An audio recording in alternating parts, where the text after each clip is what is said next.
বলল তিবিরের স্থান অর্থাৎ ফিলিস্তিনের একটি জায়গাতে খেজুরের গাছগুলোতে এখনো খেজুর ধরে কিনা, তাবারিয়া হ্রদে এখনো পানি আছে কিনা, জুঘুর অঞ্চলের কূপ থেকে এখনো পানি বের হয় কিনা, এবং সর্বশেষ প্রশ্ন করল, আমাকে নবী মুহাম্মদ সম্পর্কে বলো, তিনি কি তোমাদের মধ্যে এসেছেন, তিনি কি মক্কা থেকে মদিনায় হিজরত করেছেন? তখন তামিমাত দাড়ি তার সকল প্রশ্নের উত্তর দিলেন।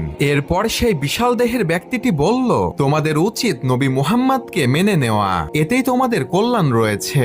এরপর সে ব্যক্তিটি তার নিজের পরিচয় দিল। সে বলল, আমি হলাম দাজ্জাল, আমি এখান থেকে বের হবার অনুমতি পেলেই পুরো পৃথিবী 40 দিনে ভ্রমণ করব, তবে আমি মক্কা ও মদিনায় প্রবেশ করতে পারবো না।